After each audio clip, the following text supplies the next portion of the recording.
Please help me welcome Veronica Young, who is here to talk about the priority action areas and do a reflection and interactive discussion for 2021 planning.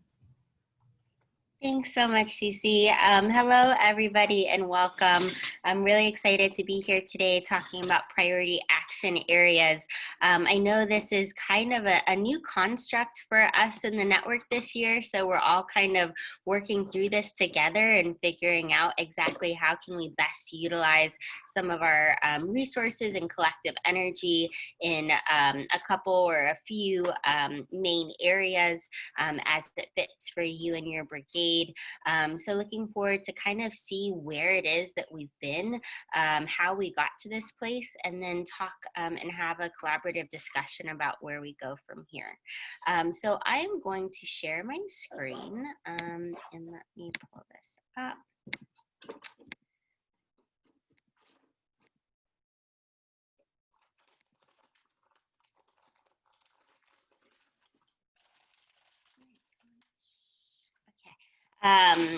So we are talking about priority action areas in 2020 and a little bit of a reflection in where we go from here.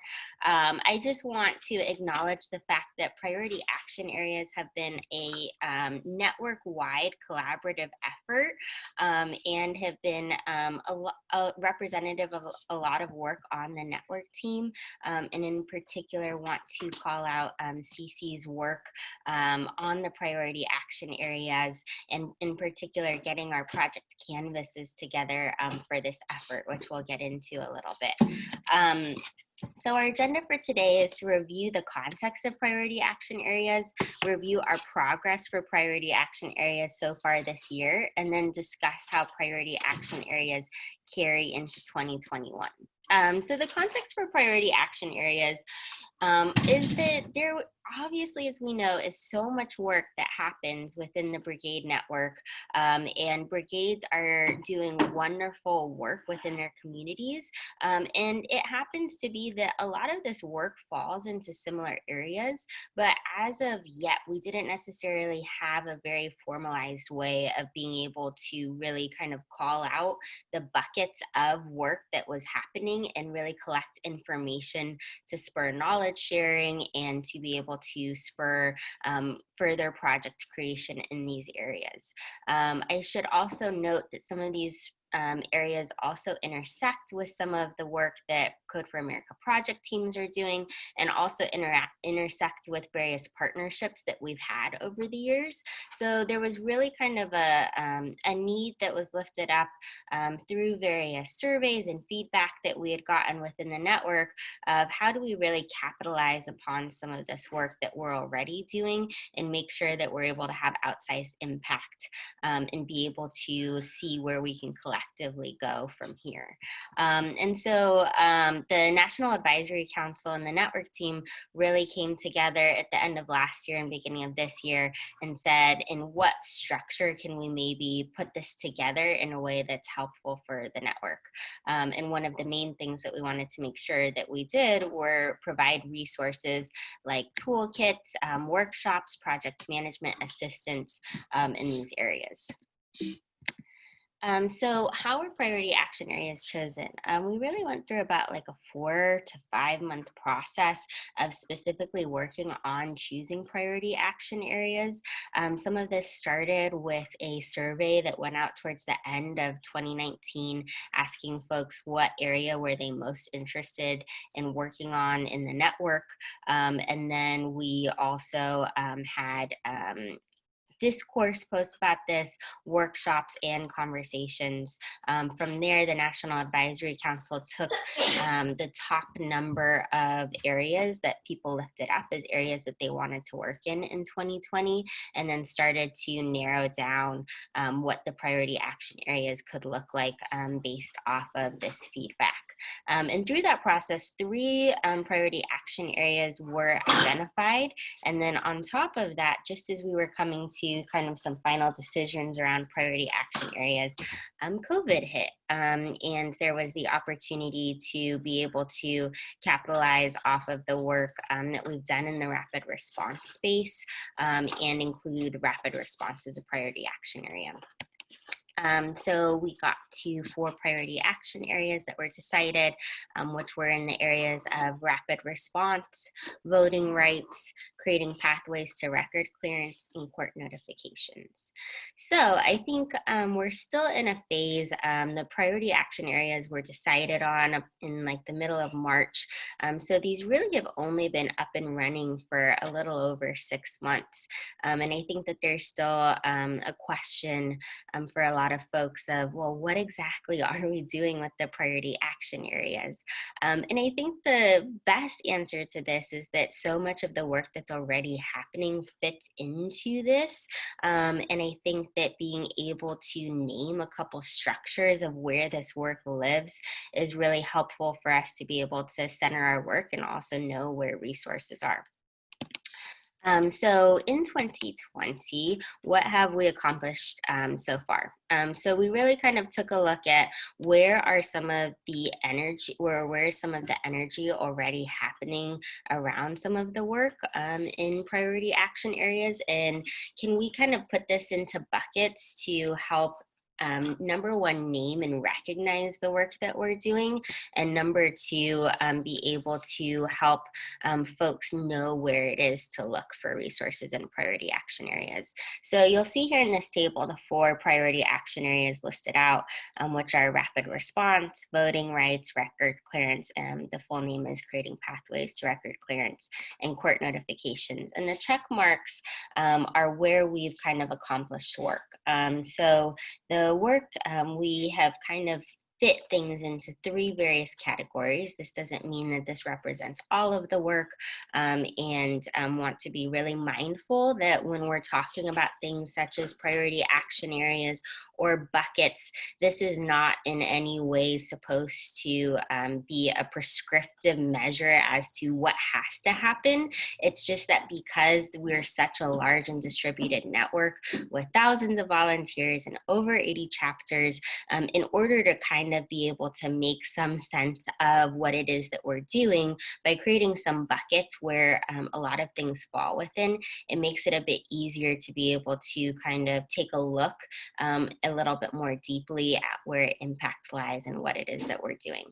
So three of the main areas that our work has fallen into are in core teams for each of the priority action areas, partnerships for each of the priority action areas, and then project canvases. So the purpose of the core team is to really utilize the expertise and knowledge in each of these priority action areas that already exist in the network. And we'll get into this a little bit further for each of the priority action areas.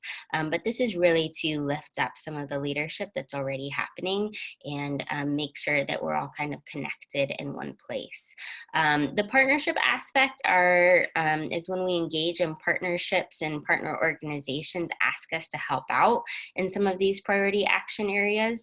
And then there are project canvases, which are really meant to essentially be guides to some of the work of brigades that have been successful in some of these project areas, and then share their knowledge and expertise from their projects with others, so that if others are looking to engage in similar projects, they have a little bit of a roadmap as to how to engage in these areas.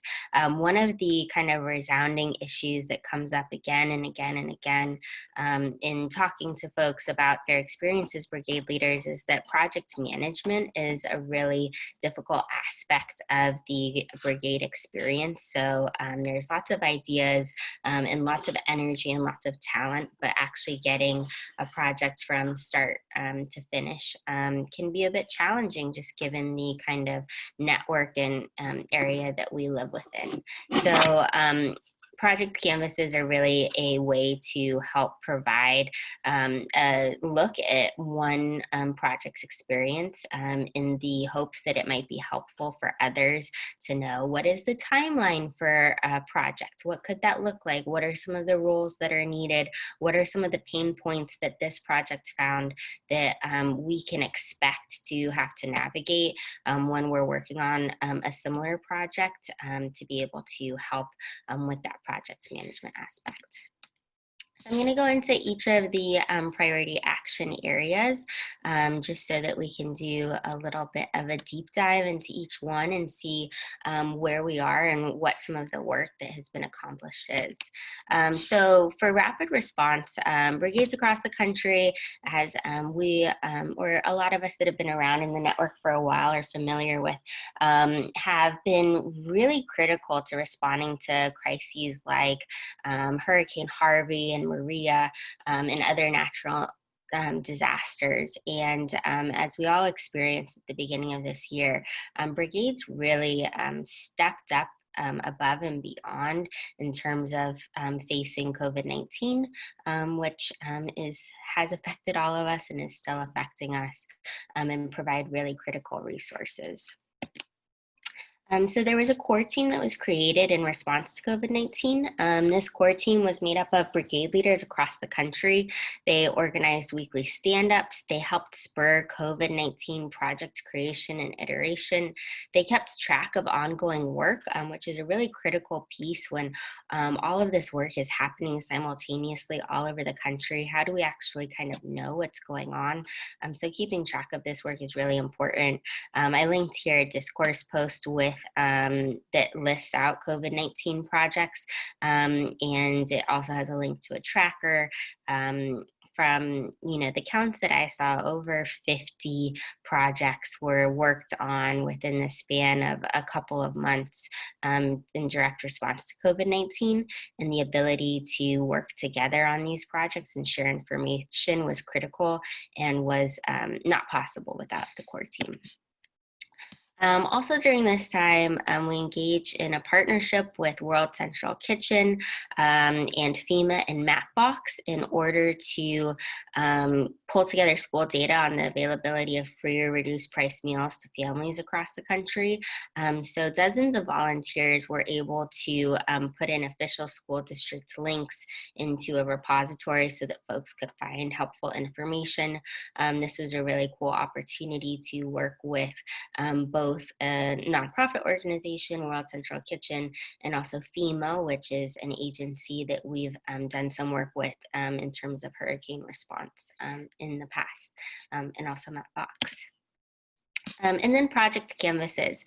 So like I said, there were tons of projects that came out of COVID-19 response efforts. There were a ton of really impactful and effective projects.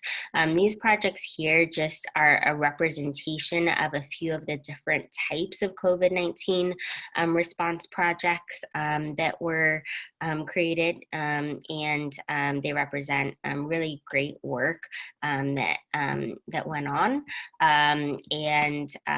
But by no means is this comprehensive of all of the work that was done. But these project canvases can be helpful when looking to create similar project canvases for your brigade. And then, as we are also aware, the country is really dealing with a time of reckoning with our racial justice movement within the country. There's centuries of work that is represented in transparency, accountability, and the fight for racial justice. And this work really kind of got to come to light to a lot of people that may not have been paying attention in the summer. And so during that time, there were a lot of questions of how can we as a network be part of this movement and lend our skills.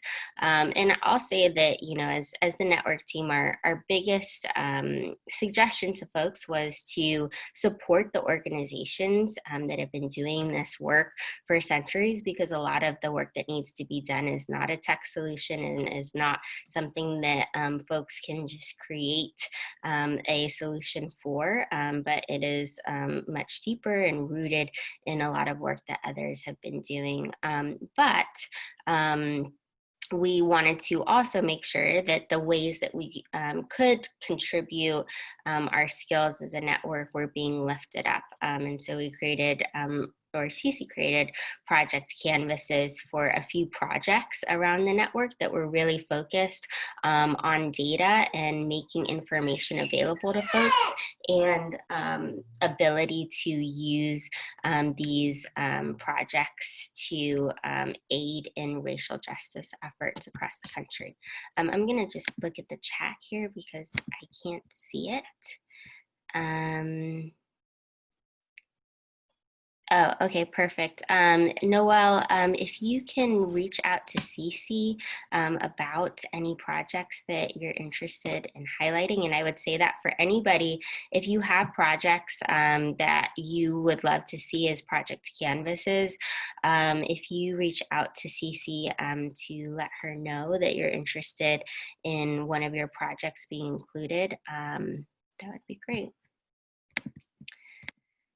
Okay, so moving on to voting rights. So it's 2020, and we are 2.5 weeks out from a major presidential election. As we all have felt, there is a renewed sense of energy and organizing, and there is an acute need, particularly this year, to ensure that folks feel safe about the voting process and have access to accurate information, and to ensure that their vote is counted. And so there was a little bit of grappling within our network of where is it that we can really be the most useful in the voting rights space, as I'm sure we're all aware that there are so many organizations working on information for voting and voting resources. Where is it that we can be uniquely effective? So we were kind of grappling with this question for a little while. And so we didn't actually create a core team for this priority action area, because we were still trying to figure out kind of as an organization, like where is it that we fit into this space. However, we were able to engage in a partnership with vote.org. So you may have seen this spring a call go out for folks that were interested in volunteering on what we called the Voter Information Research Team. Vote.org came to Code for America and said, hey, we actually really need some help with some of the work that we're doing. Is there any way that Code for America can be of assistance? And so we said, well, we would love to be able to contribute our resources. Let's see if there are folks that are interested in being part of some of this work. And so the Voter Information Research Team was started. So 10 volunteers from across the country joined the Voter Information Research Team. It lasted for about 3 months, and we worked with one of the project managers at vote.org to execute this project. And really what the team did was they were just checking and making sure that all of the information on the vote.org site was accurate. So vote.org is essentially a compository of links and resources for folks that want to be able to exercise their right to vote. So they have information on where it is that you can vote, how you can vote, information about absentee ballots, etc. And as we know, absentee ballots are a much bigger issue this year. So the team was able to update over 40 links on the vote.org website, and pages that they were updating actually ended up being extremely useful for a lot of people. So for the state election center, websites that they were making sure were accurate and linked correctly, those got over 800,000 page views. The state-specific voter registration information got close to 800,000 views, and then the state-specific absentee ballot information pages, which the information team did a lot of work to actually compile this information, that got over 1.67 million page views, and this was at the end of August. So that's over 3 million, potentially 3 million people that were being able to get access to accurate information with the information that this team provided. And I'm sure a lot more people have been able to use that in the last couple of months. And then, of course, project canvases. These were actually just released. So really excited about the work from Hack for LA, Code for Greensboro, Code for Puerto Rico in their voting rights and voter information initiatives. And then creating pathways to record clearance. So this is really kind of the priority action area that we're focusing on right now. So this was actually a really exciting priority action area to work in, given the amount of work that has been going on in the network around our work in criminal justice. So the Clean Slate channel has been active for a really long time, having weekly stand-up calls. Last year, we focused on record clearance as part of National Day of Civic Hacking. And so we're at the point right now of being able to put some of our resources together in order to further some of this work. I put a call out in Slack for folks that were interested in being part of a series of calls around the work that they were doing in the Clean Slate channel. And so we've had a few weekly phone calls, and we're working right now to work between that group and the network team to identify additional resources for criminal justice work at Code for or within the network. And one of the ideas that has come out of that is being able to do some collaboration with the criminal justice team at Code for America around project management, how to approach various projects within the criminal justice space, given that it's a very unique space in the portfolio of work that we do. There was a letter to the editor effort that National Expungement Week, which who were our partners last year for National Day of Civic Hacking, were engaging in. And so far, actually not too much has come out of this effort, but if you are a brigade leader that's received an email asking for your help as part of the letter to the editor effort, please be on the lookout for ways that you can engage and look back at some of those emails. This is a pretty simple effort, at least in my opinion. I'm not actually executing this, but this is where you can look out for articles within certain publications in your area, and then around record clearance, and then write a letter to the editor advocating for automatic record clearance.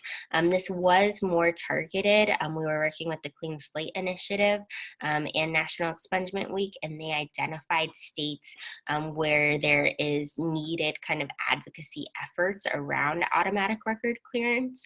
And then we kind of ended up filling in states where the other two organizations didn't have people that were in that state to execute some of these letter to the editor efforts.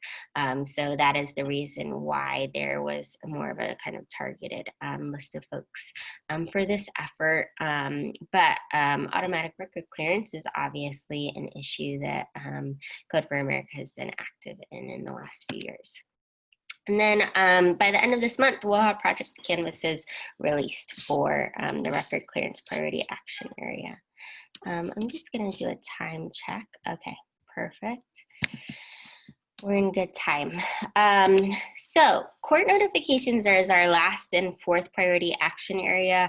We actually have not gotten to significant work in this space as a priority action area. That's not to say that there's not a lot of work going on in the court notification space. I know that CourtBot has gone through a reboot and is doing a lot of organizing around their work. And we're really excited to be able to continue that work and help support that work. However, just given capacity, we have been kind of taking priority action areas one at a time. So that's on the kind of TBD side of things. Let me look at the chat here to see if there's anything to respond to.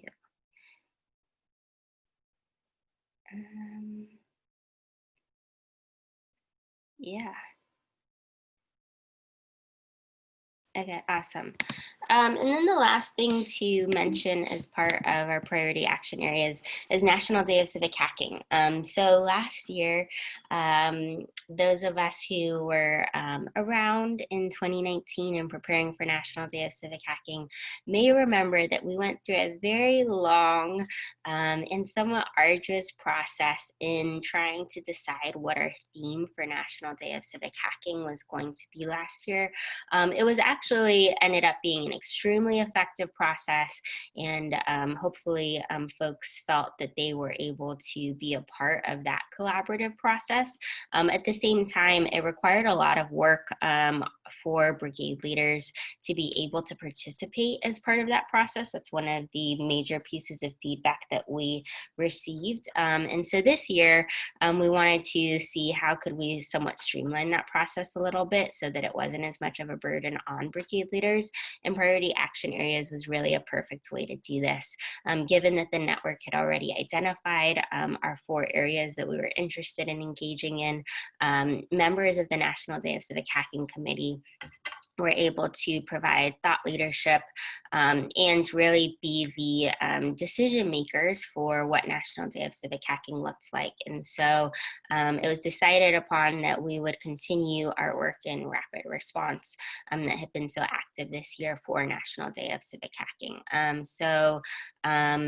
Over 1,000 people joined, over 40 brigades participated. The National Day of Civic Hacking Committee was pivotal as part of this. There's a little bit left off there after the and. Over 1,200 volunteer hours were engaged in one day.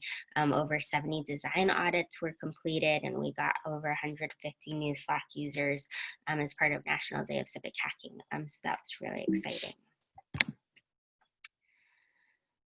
I don't know why I put this slide, our goals for 2020. So let's move on.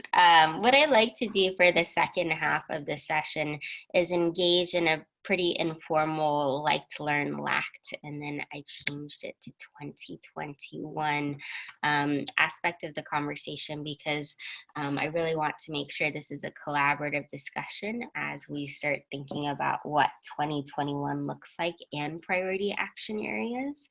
And so I'd love to start opening up to conversation. So I'll stop sharing my screen.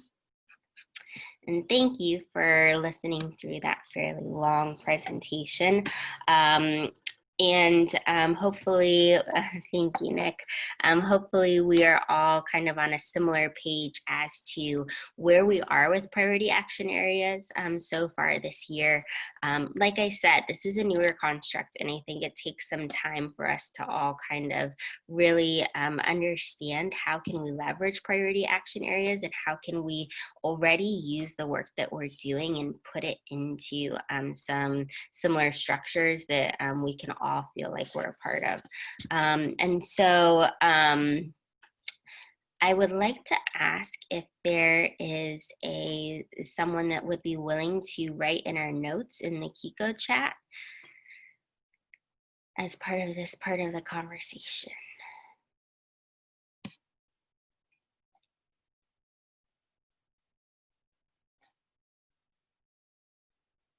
Oh, great. Thank you so much, Tim. And thank you for all the feedback in the chat.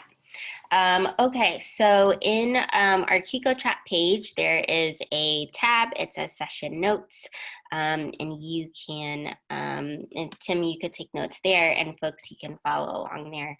But I'd really like for us to be able to feel comfortable unmuting and really having some discussion around some of this shared work that's gone on this year. So I'd love to hear what folks have liked about priority action areas this year.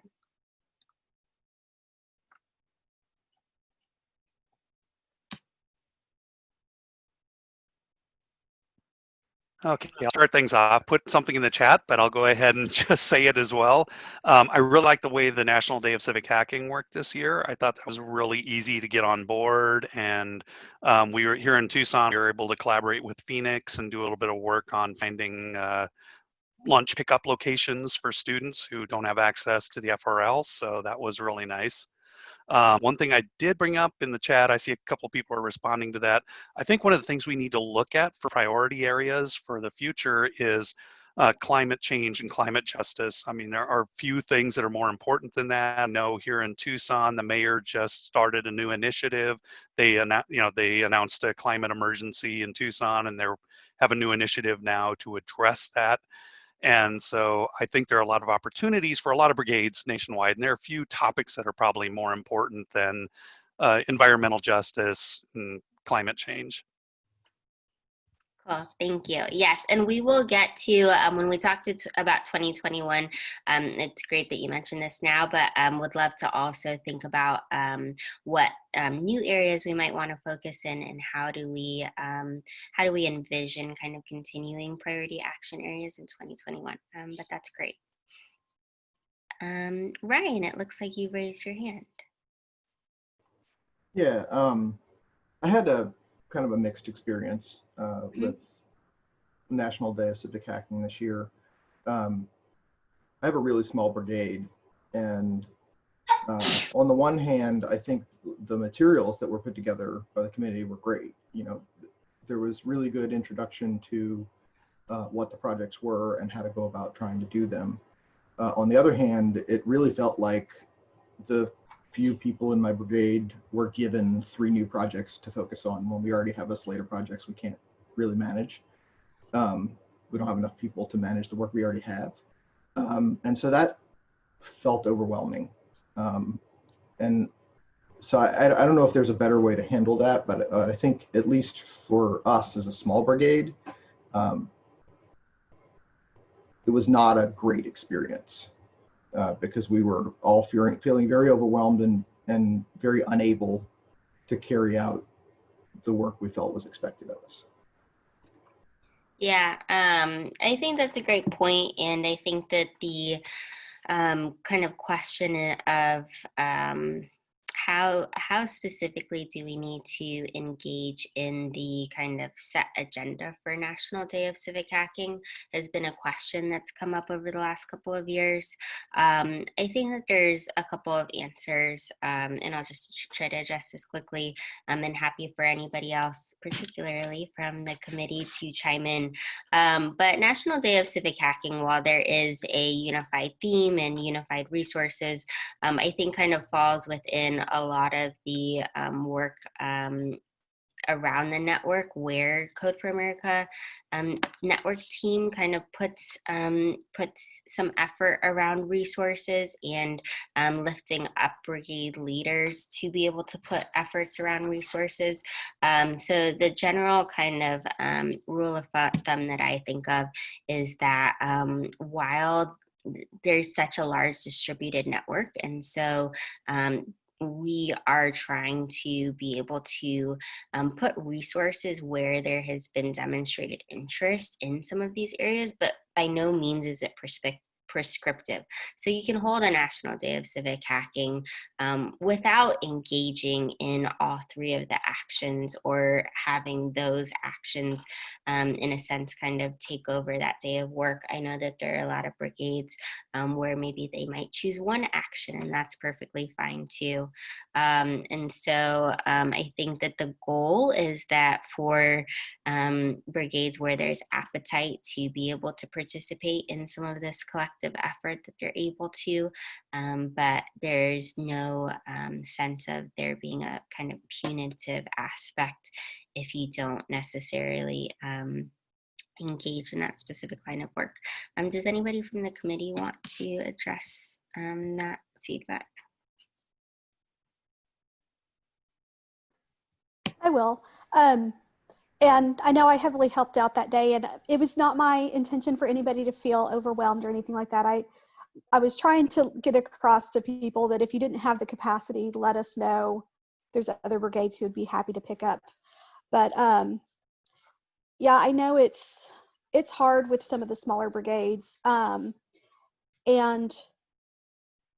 for us to try to come up with something that could be easy enough for small or large brigades to participate in, an individual to participate in, or whatever, was what we were trying to focus on.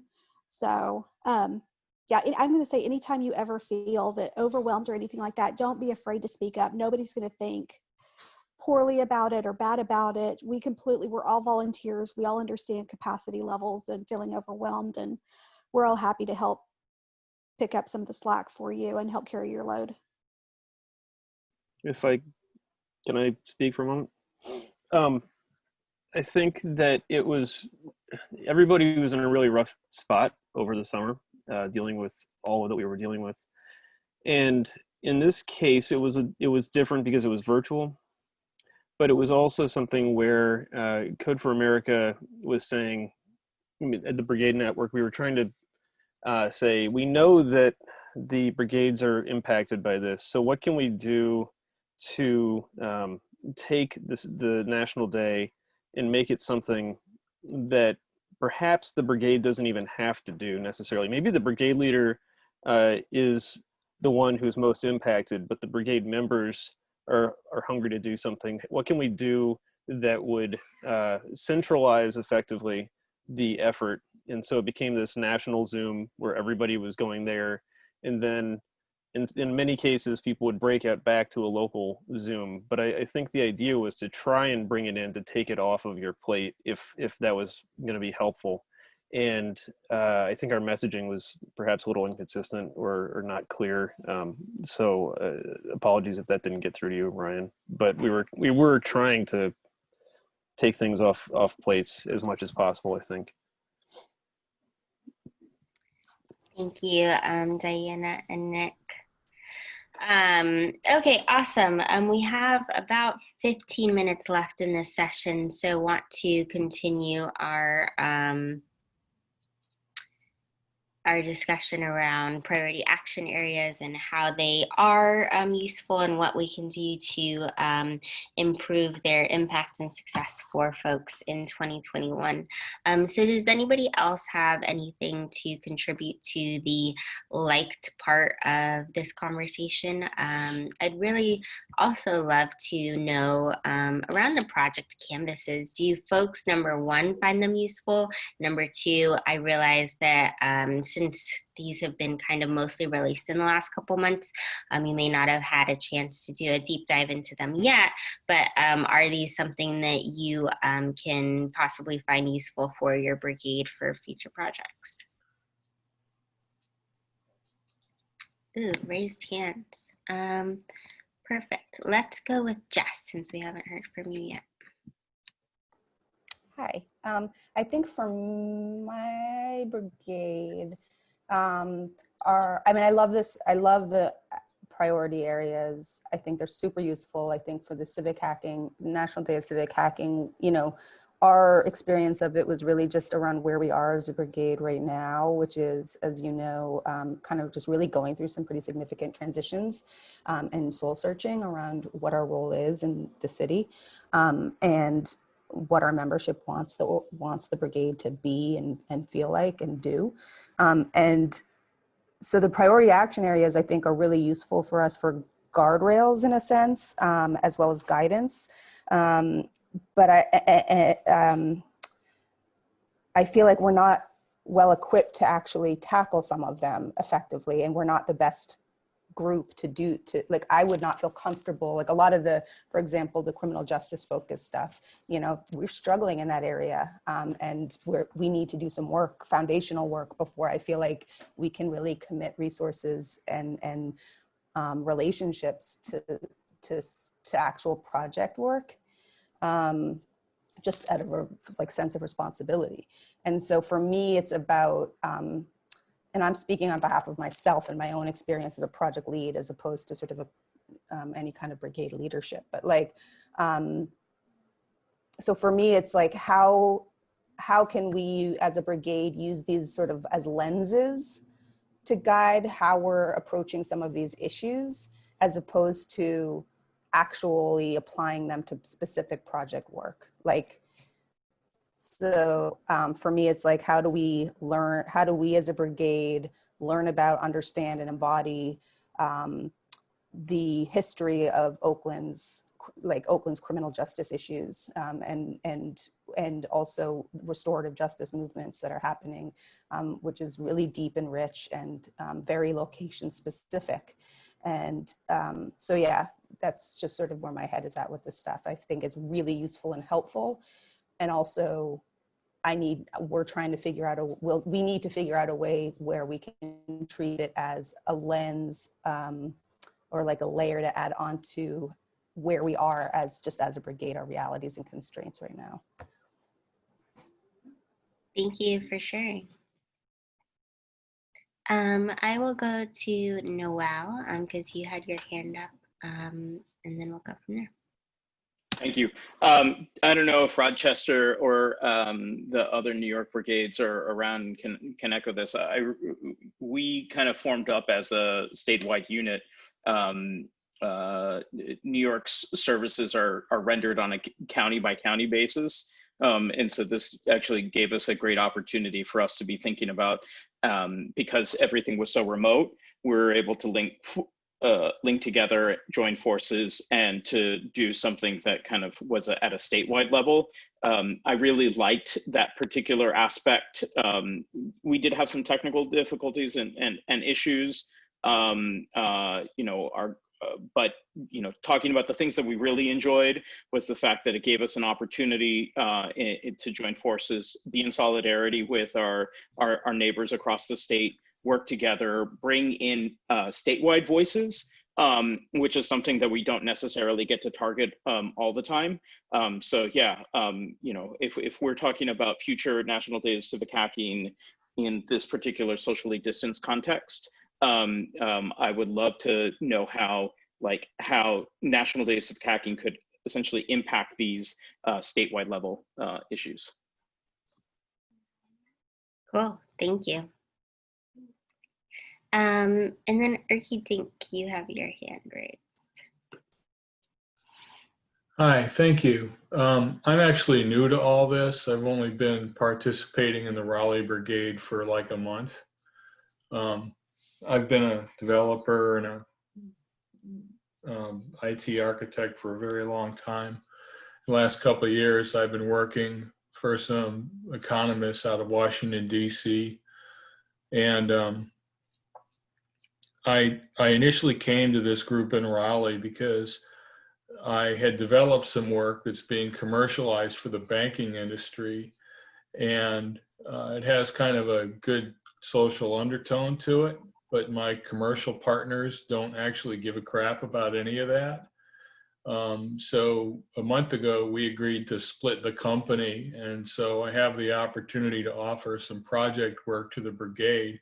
It deals with household finance and identity security. And so I'm listening to all these things, and I thought, I wanted to bring my project here, but just an observation that I have about the organization. As developers and researchers, we're usually busy, overcommitted people already. And lawyers, personal opinion, it's probably going to get me kicked out of the group, but they can manufacture problems far faster than any of us can design websites or utilities or solutions for them. So I'd like to see, or as a suggestion, at the national level, it makes more sense to run more like a company. So in other words, if money matters and the government has tons of grant money, so, you know, the way companies work, they'll develop a process or a methodology around like identifying grant opportunities and then having people, you know, design or write whatever they're going to apply for the grant opportunities and kind of make a grant mill out of it. And so that might be a useful way to help get some financing together and to develop some team partnerships to sort of stabilize the brigades. And also it would get us to know each other better, where we could actually leverage like software development skills that are thick in one place and maybe thin in another place. So instead of dealing with, you know, individual brigades and lots of things, I'd like to see us develop a national strategy around improving government for people, and then develop projects that sort of support that agreed on vision. Does that make sense? Yeah, no, that makes sense. And I appreciate your perspective. I think you hit along a few different areas that are kind of in action right now within the network. So a couple of those conversations are around our brigade structures. And I know that there's a group of folks that's really interested in being able to kind of advance our brigade structures as it's fitting for local places.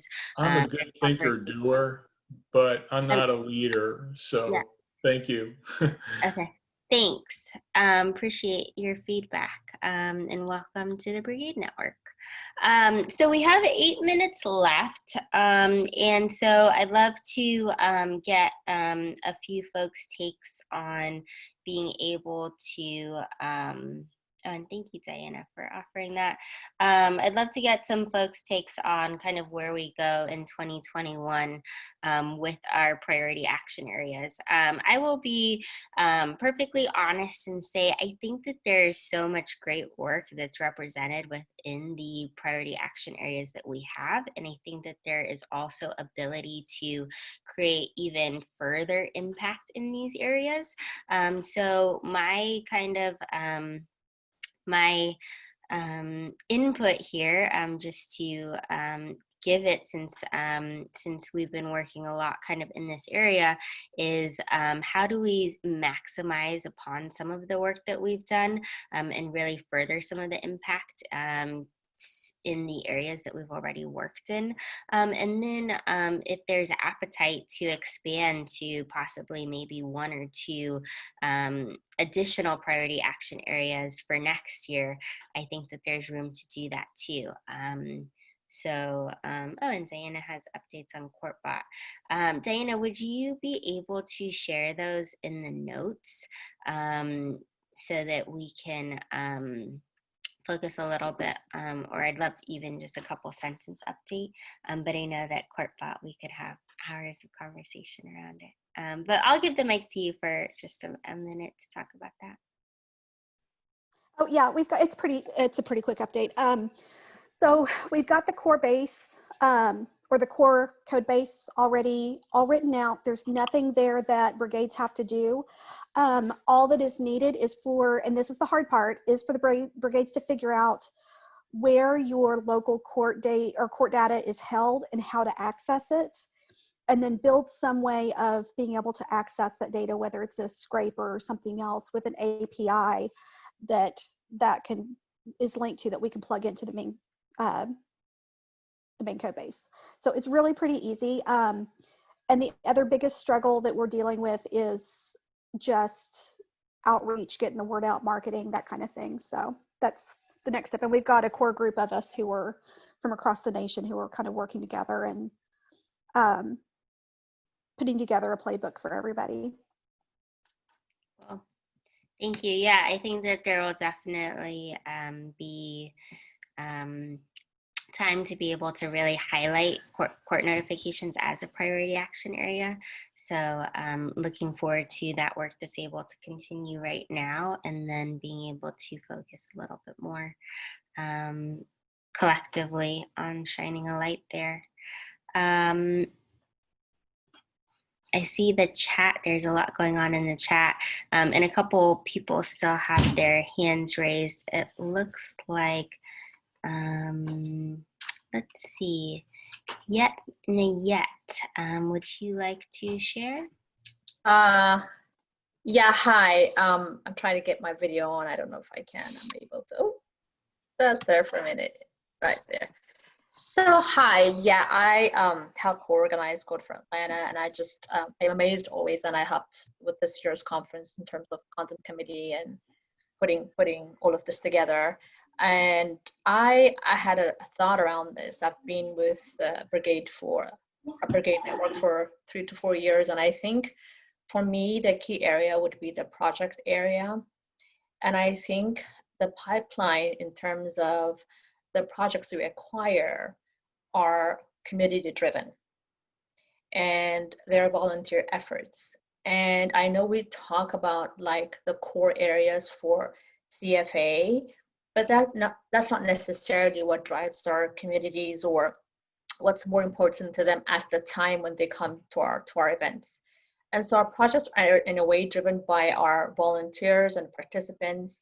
And it's not necessarily like, you made a point earlier of seeing a project started and seeing it to completion and having a process in place. That's one of the things.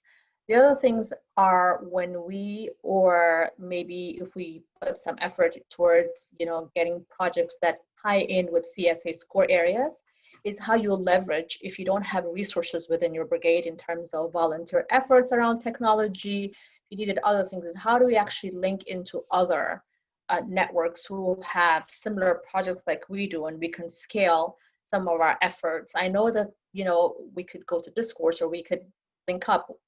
I'm thinking more of a systematic process for us to sort of naturally go from elevating something that could maybe be a core issue for CFA, but it kind of is above our brigade efforts and resources, and so we can leverage into a systematic or a much bigger effort where we can have a bigger impact. That's one of the things.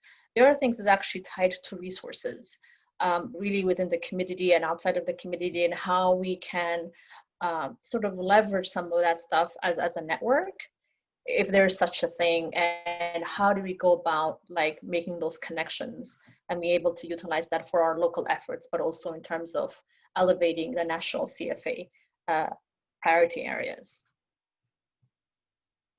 Yeah, no, that's great. I think that there has been conversation around interest in doing things more or taking steps to look at some collaborative efforts on a scale that is larger than brigade by brigade. And so I think that there's energy around that. And looking forward to those conversations. So thank you, Cece, for the time check. I think that the next steps here are to bring back some of this feedback and this conversation to our next NAC meeting to talk a little bit further about how we structure the input process for 2021. Would love to have continued conversation around what priority action areas in 2021 look like. I really appreciate everybody for being on this call and having this conversation. And thank you so much, Tim, for taking notes, and CC for your facilitation.